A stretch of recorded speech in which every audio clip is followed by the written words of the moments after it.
Hi everyone. This is Amit Chauhan. Once again, we have come up with one more lecture of the class 7th history. Last time we have completed our civics portion. Civics portion हम लोगों ने last time complete कर लिया था. Now this time we will start with history portion.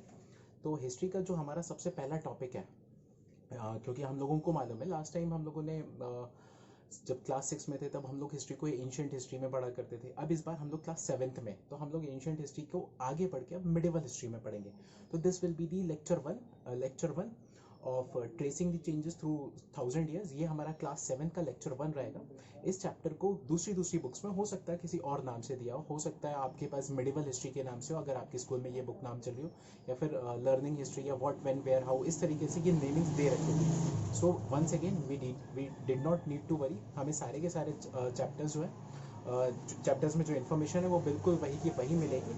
तो हम अपना chapter 1 जो है उसको स्टार्ट करते हैं. तो ये वाला जो चैप्टर है अपना, इसका नाम है tracing the changes through 1000 years. ये हमारा लेक्चर 1 रहेगा. सो लेट अस स्टार्ट कि भाई इस वाले चैप्टर में हम लोगों को क्या पढ़ना होगा. तो अभी तक हम लोग काफ़ी सालों से पढ़ते हुए आ रहे हैं कि हिस्ट्री जो है ना सर वो अलग अलग पोर्शंस में डिवाइडेड है. एंशियंट है, मिडिवल है, मॉडर्न है. बट हम लोग क्लास 7th में है तो हम लोग इसे मॉडर्न हिस्ट्री को पढ़ने वाले हैं.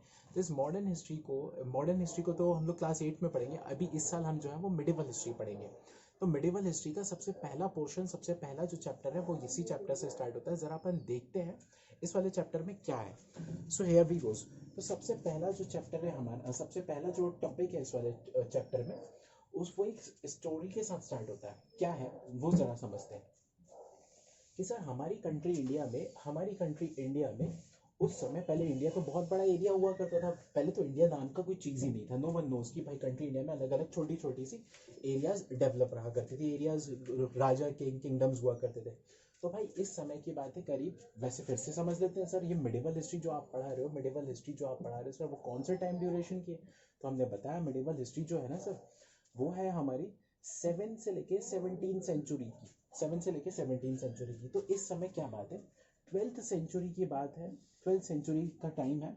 इस समय हमारी कंट्री इंडिया में एक अरब जोग्राफर आता है. अरब जोग्राफर मतलब कि घूमने फिरने वाले लोग होते थे ना, ये वो लोग हैं. अरब जोग्राफर आता है. क्या नाम है इसका नाम है अल इद्रिसी. अब इस अल इद्रिसी ने क्या किया समझते हैं. अल इद्रिसी ने हमारी कंट्री इंडिया का मैप बनाने की कोशिश करी. हालांकि उसने क्या किया जरा समझते हैं. अल इद्रिसी का अरब जोग्राफर है तो उसने जो कुछ भी वहाँ पे वर्डिंग्स, जो कुछ भी वहाँ पे लिखेगा वो सब कुछ किस लैंग्वेज में लिखेगा, अपने अरब भाषा में, उर्दू भाषा में लिखेगा. इसने क्या कर दिया हमारी कंट्री इंडिया का जो मैप है वो उसने कुछ इस तरीके से बना दिया. और उसने हमारी कंट्री इंडिया को टॉप पे रख दिया एक कंट्री जिसका नाम है श्रीलंका. भाई इसने हमारी कंट्री इंडिया को उल्टा कर दिया इनडायरेक्ट वे में. बहुत सीधे तरीके से हम समझे कि भाई जो हमारा साउथ था वो उसने नॉर्थ कर दिया और जो नॉर्थ था उससे साउथ कर दिया. ये अल इद्रिसी की कहानी. अल इद्रिसी ने बहुत काम किया और फिर इस तरीके से इसने यहाँ पे बहुत नेमिंग्स करना शुरू किया. उस समय इसने एक बहुत अच्छी एरिया को डिनोट किया था. उसका नाम था कन्नौज, जो कि आजकल उत्तर प्रदेश में. तो कन्नौज नाम के एरिया को इसने डिनोट किया. ये अल इद्रिसी के बारे में. ये कब के बारे में, 12th सेंचुरी के बारे में उसने इस तरीके से बातें बोली थी. कुछ सालों बाद ही मतलब 1720 में एक फ्रेंच कार्टोग्राफर आता है. अब हमारे पास एक नया वर्ड है कार्टोग्राफर. अब ये क्या होता है, cartographer are the persons who are very experts in map making, है ना. मैप मेकिंग में जो बहुत ज़्यादा एक्सपर्ट्स होते हैं ये वो लोग होते हैं.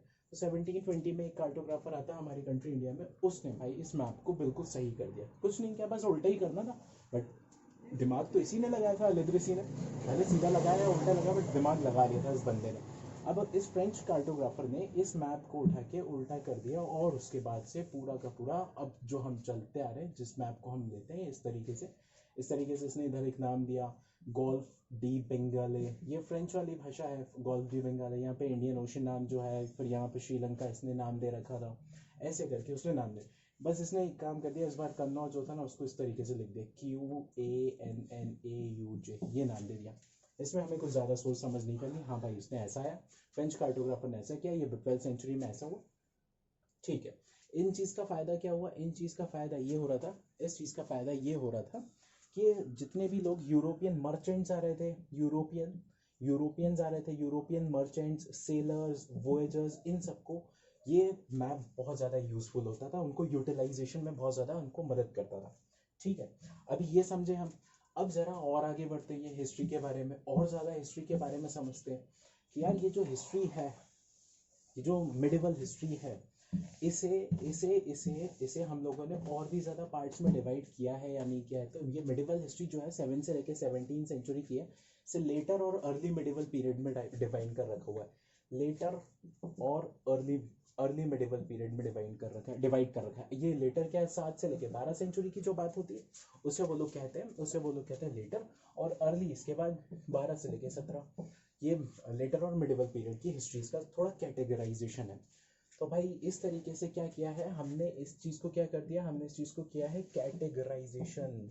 तो आप आज से लेके आज जब तक 12th क्लास तक जाएंगे ना, तो ये वर्ड बड़ा इंपॉर्टेंट है हर जगह, यहाँ तक कि साइंस, हिस्ट्री, जोग्राफी, जिस तुम्हारा केमिस्ट्री, बॉटनी, वहाँ पे भी आएगा ना, इसको अलग अलग नाम से आएगा, classification of studies, classification of animals. तो कैटेगराइजेशन से बहुत सिंपल सा दिमाग लगाएं कि भाई ये कहाँ पे आता है। कैटेगराइजेशन का मतलब होता है कि हम हमारी स्टडीज़ को बहुत ज़्यादा सिंपल कर देते हैं कैटेगराइज करने से। क्लासिफिकेशन भी इसका एक अलग और सिनोनिम है। तो ये कहानी आई। अब थोड़ा और आगे बढ़ते फिर एक नया टॉपिक लाते हैं हम। इस बार हमारे पास टॉपिक आता है कि हमारी कंट्री इंडिया के साथ, हमारी कंट्री इंडिया की जो नेमिंग्स है, इसको नाम देते हैं, इसको देते हैं कि न्यू एंड ओल्ड टर्मिनोलॉजीज। ये क्या है न्यू एंड ओल्ड टर्मिनोलॉजीज? एक नया टॉपिक है ये हमारे पास, न्यू एंड ओल्ड टर्मिनोलॉजी। ये क्या है ज़रा समझते हैं। ये न्यू एंड ओल्ड टर्मिनोलॉजी जो है, वो जो है हमारी कंट्री इंडिया की नेमिंग्स के साथ है। अब देखते हैं ये कौन है। हमारी कंट्री इंडिया में एक क्रॉनिकलर आया, इसका नाम है मिन्हाज सिराज। ये सारी बातें हमें याद रखना पड़ेगा। मिन्हाज सिराज एक क्रॉनिकलर है। अब क्रॉनिकलर क्या होता है यार? क्रॉनिकलर वो होता है जो हर एक डेली डे टू डे चीज़ को नोट करता है। भाई आज क्या हुआ, कल क्या हुआ, वो एक जैसे अपन बोलते हैं ना डायरी एंट्री, डायरी में अपन जो नोट करते रहते हैं वो वही है, वही बंदा है। तो मिन्हाज सिराज क्या करता था? मिन्हाज सिराज हमारी कंट्री इंडिया को उसने नेम देने की कोशिश करी। क्रॉनिकलर जो था, इसने बोला कि भाई वो एरिया इंडिया है, उसने नाम क्या दिया कंट्री को? उसने नाम दिया उसे हिंदुस्तान। अब हमें समझना पड़ेगा इन सबके हिसाब से हिंदुस्तान क्या है। ये कह रहा है मिन्हाज सिराज जो क्रॉनिकलर है, वो कह रहा है हिंदुस्तान वो वाला रीजन है जो कि गंगा और यमुना के बीच में पड़ रहा है। गंगा और यमुना के बीच में जो लैंड पड़ रहा है ना, उसको आप हिंदुस्तान कह रहे हो। इसने फिर और थोड़ा एडिशन किया कि सिर्फ वो वाला रीजन हिंदुस्तान है जहाँ की पंजाब, जहाँ के हरियाणा, ये जो एरियाज है ना, उस एरिया को हम हिंदुस्तान कह रहे हैं। अभी इसने क्या साउथ शायद देखा नहीं होगा, इसीलिए उसने इस तरीके से नाम दिया। फिर एक और बंदा आता है कंट्री इंडिया में, इसका नाम है आमिर खुसरो। आमिर खुसरो के बारे में एक इम्पॉर्टेंट फैक्ट बताते हैं कि आमिर खुसरो जो है वो करीब इसको हम कहते हैं पैरट ऑफ इंडिया। इसका जो अरेबिक वर्ड है उसको बोलते हैं तूतिया हिंद। ये तुम्हारे नॉलेज के लिए बता रहे हैं, Tuti Hind, parrot of India Amir Khusro को बोलते हैं। और इसने भी हमारी कंट्री इंडिया को हिंदुस्तानी नाम दिया, बट उसने सबसे पहले उसको स्टार्ट किया हिंद के नाम से। बट ये हिंद कैसे बोल रहा था? क्योंकि यहाँ के जो लोग थे वो हिंदी बोला करते थे। ये आमिर खुसरो ने नाम दिया। इसी के बाद भाई हमारी कंट्री इंडिया के नेम के साथ और गेम हुआ। क्या गेम हुआ कि भाई इस बार आए बाबर, वही बाबर जिसने हमारी कंट्री इंडिया में मुगल एम्पायर का फाउंडेशन किया। तो इस बाबर ने क्या काम किया भाई? इस बाबर ने हिंदुस्तान नाम दिया फिर से, बट इसके हिसाब से हिंदुस्तान कौन सा रीजन है? बोला ये वो वाला रीजन है जहाँ पे रिच फ्लोरा एंड फोना है, बहुत ज़्यादा फ्लोरा एंड फोना पाया जाता है, उसी को हम कहते हैं हिंदुस्तान। तो आप देख रहे हो हिंदुस्तान का वर्ड, हिंदुस्तान का मीनिंग हर किसी के हिसाब से अलग अलग है। मिन्हाज सिराज कुछ और बोल रहा है, आमिर खुसरो कुछ और बोल रहा है, बाबर कुछ और बोल रहा है। तो भाई यहाँ तक कि आके हमारी कंट्री इंडिया की गेम के साथ नेम के साथ गेम खत्म नहीं होता है। और ज़्यादा आगे बढ़ते तो धीरे धीरे करके हमारे इस कंट्री इंडिया की नेम के साथ और क्या क्या गेम हो रहा है वो समझते हैं। कुछ ग्रीक लोग आते हैं, वो क्या करते हैं इस नेम के साथ? वो बोलते हैं भाई, वो बोलना शुरू करते हैं कि ये जो कंट्री है इंडिया, उसको कैसे नेम दिया उन्होंने वो समझो। भाई उन्होंने बोला जैसे आपने सर ये बनाई है कंट्री इंडिया, आपने बनाई ये कंट्री इंडिया,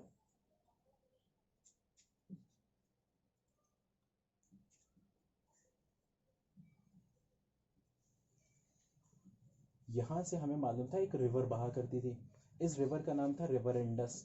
हमें ये भी मालूम था, हम लोगों ने लास्ट ईयर पढ़ा था कि हमारी कंट्री इंडिया में रिवर इंडस से इधर सेंट्रल एशिया से, उस समय तो पाकिस्तान भी हमारे रीजन हुआ करता था, तो सेंट्रल एशिया से मतलब इराक ईरान वाला जो रीजन था, वहाँ से बहुत सारे कंट्री इंडिया में लोग आए। इन लोगों का क्या नाम रखा, इन लोगों का नाम रखा आर्यंस।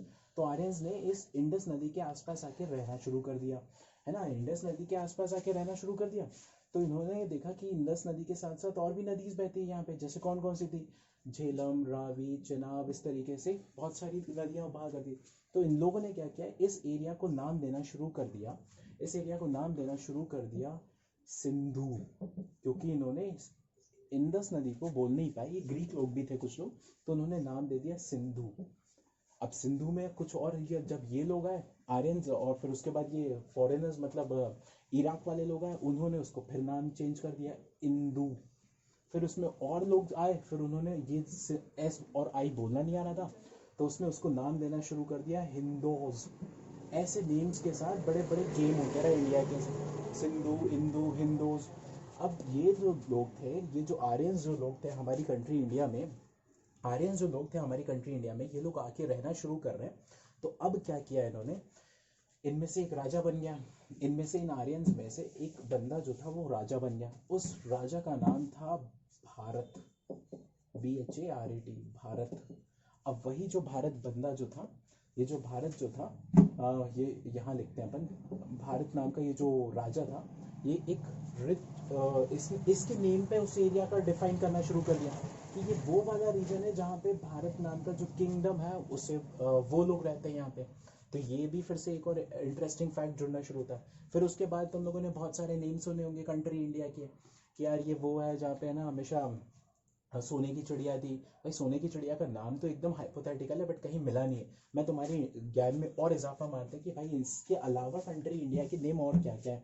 तो एक तो तुम समझ गए यहाँ से भारत है, एक और नाम आता है कंट्री इंडिया का जिसको आप बोलते हो आर्यव्रत, आर्यव्रत, क्योंकि यहाँ पे आर्यभट्ट था, इसी के साथ हमारे पास भाई एक और नाम आ गया आर्यव्रत।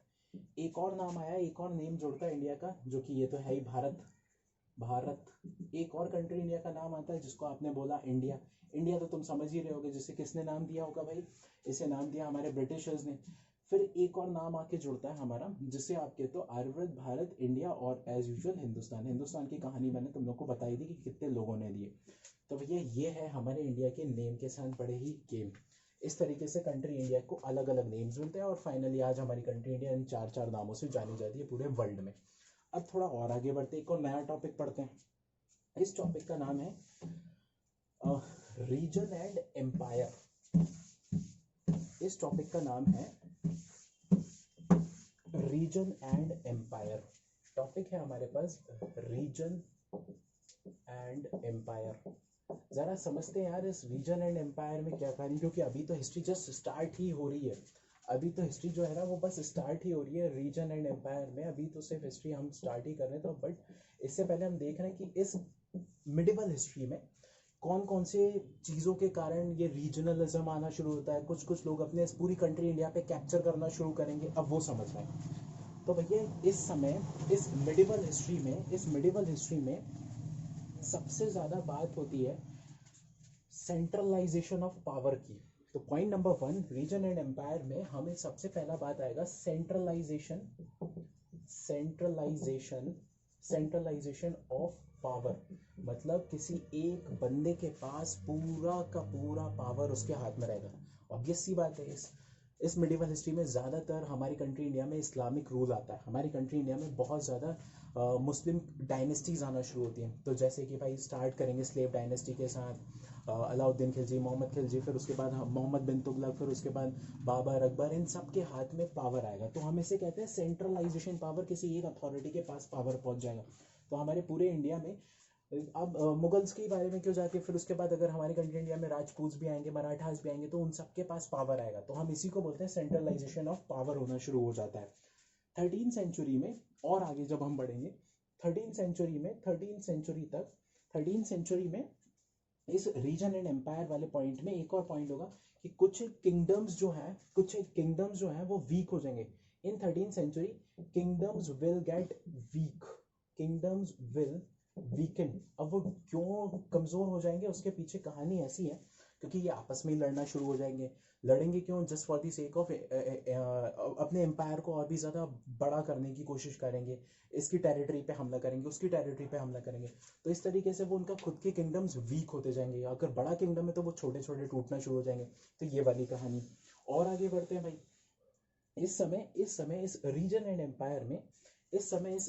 एम्पायर में सबसे इंटरेस्टिंग बात समझ में आती है कि हमारी कंट्री इंडिया में बहुत सारी लैंग्वेजेस का डिस्कशन होना शुरू हो जाता है। तो वापस से उसी बंदे को फिर से क्रेडिट दिया जाता है जिसका नाम है आमिर खुसरो।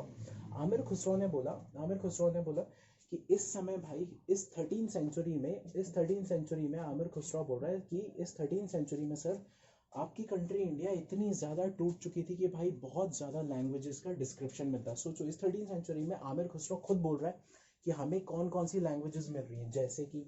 जैसे कि उसने बोला लाहौरी नाम की भाषा आपको मिल रही है। जैसे कि ये लाहौरी भाषा वही है जिसमें महाभारत लिखी हुई है, लाहौरी भाषा, और इसमें भगवत गीता भी इसी भाषा में लिखी हुई है, लाहौरी। फिर उसके बाद एक सिंधी नाम की लैंग्वेजेस है, ये भी आ गई। फिर उसके बाद तेलंगानी नाम की एक लैंग्वेज है, तेलंगाना भी हमारा एक नया बना हुआ है। द्वार समुद्री नाम की एक लैंग्वेज है, ये बन गया। इसने अभी तक हमारी कंट्री इंडिया में कोई भी हिंदी नाम की भाषा नहीं सुनी। द्वार समुद्री है, ये लाहौरी होगी, ऐसे करके उसने बहुत सारी लैंग्वेजेस कंट्री इंडिया में फाइंड आउट करी। तो ये आमिर खुसरो के खुद के फाइंडिंग्स हैं। ठीक, और समझते हैं भाई। इसके साथ आमिर खुसरो ने एक और फाइंड किया कि भाई इस पूरे के पूरे एरिया में हर कोई अपने अलग अलग देवी देवताओं को पूजना शुरू करता है। इसको हम कहते हैं रिलीजियस कल्ट्स। हर कोई अपने देवी देवता भगवानों को मानना शुरू करता है। कोई भगवान वेंकटेश को मानना शुरू करते हैं। साउथ इंडिया में आप जाओगे वो अयप्पा को मानना शुरू करते हैं। नॉर्थ इंडिया में विष्णु जी को मानना शुरू करते हैं। इधर वेस्ट तरफ जाओगे तो वहाँ पे वो नॉर्थ वाले और रीजन में जाओगे तो वो भगवान महादेव को मानना शुरू करते हैं। इस तरीके से भाई रिलीजियस कल्ट्स भी बहुत ज़्यादा शुरू हो जाते हैं हमारी कंट्री इंडिया में।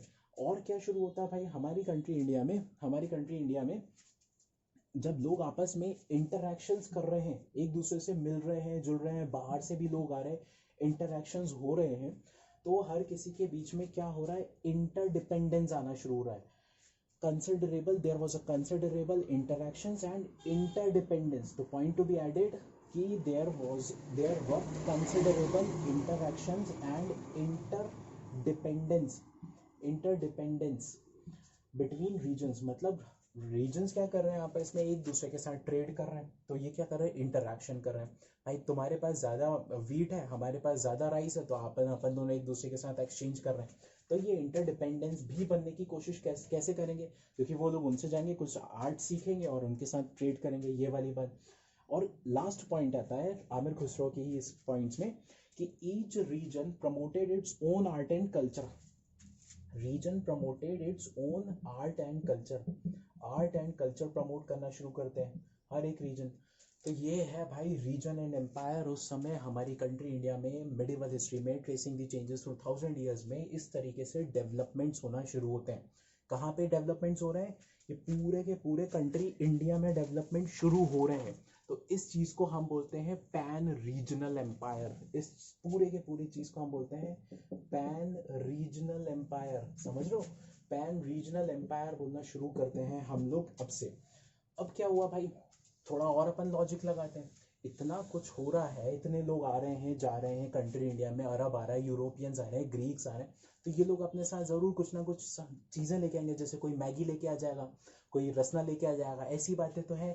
बट बिल्कुल लॉजिक यही है, हम जो बोल रहे हैं ना, बिल्कुल लॉजिक यही है कि भाई ये जब बाहर से जो लोग आ रहे हैं हमारे साथ कंट्री इंडिया में, तो ये लोग अपने साथ कुछ ऐसे आर्ट लेकर आए। वो कौन से आर्ट है वो हम देख रहे हैं एक नए टॉपिक में कि न्यू आइडियाज देखते हैं। New ideas social and political groups. एक और टॉपिक आता है new ideas social and political group. ये क्या है, new ideas and social and political group. इस समय क्या नया आइडिया है, इस समय क्या नया आइडिया आता है वो जरा बताते हैं कि भाई हमारी कंट्री इंडिया में न्यू एक न्यू एक न्यू एक नया आइडिया लेके आते हैं। कौन लोग लेके आते हैं? ये पर्शियंस लेके आते हैं। ये पर्शियंस हमारी कंट्री इंडिया को एक पर्शियन व्हील बनाना सिखाते हैं। पर्शियन व्हील जरा समझते हैं, ये पर्शियन व्हील बनाना सिखाते हैं। इसी तरीके से हमारी कंट्री इंडिया को इन्हीं लोगों ने एक और चीज सिखाते हैं जिसे वो कहते हैं spinning wheel. Spinning wheel, Persian wheel, spinning wheel, ये दोनों की दोनों चीजें जो है वो हमारी कंट्री इंडिया में आती हैं। कौन लेके आते हैं? ये बाहर से जो लोग आ रहे थे वो लोग लेके आते हैं। जैसे स्पिनिंग व्हील जो है ना, उसे ज्यादातर हम लोग यूज करते हैं कॉम्बैट में। जब लड़ाइयाँ होती थी राजा महाराजाओं की, तब तुमने देखा होगा एक इस तरीके का एक व्हील रहता था, उसको है ना उस पे वो पत्थर वत्थर इस तरीके से रखा करते थे और इसको है ना कैटापुल्ट जैसा बनाया करते थे और ऐसे फेंक दिया करते थे। तो वो जो पत्थर होता था वो वहाँ पे जाके सामने वाले राजा के महल पे या दीवार पे जाके लग जाया करता था। तो ये उनका इसको स्पिनिंग व्हील में उन लोगों ने यूज़ करना सिखाया। और ये जो पर्शियन व्हील था वहाँ से उन्होंने फिर वो डिगिंग प्लाउइंग वाला जो सिस्टम था वहाँ पे उन्होंने इस चीज़ को बनाना शुरू कर दिया। ठीक, तो गाइज अपन लोग अभी इस चीज़ को यहीं पे रोकते हैं। ये अपना फर्स्ट वाला लेक्चर रहेगा और बाकी का इसका जो पोर्शन आएगा सेकंड वाला वो अपन फिर से एक बार स्टार्ट करते हैं। ठीक है, तब तक के लिए कीप रिवाइजिंग, कीप स्टडिंग।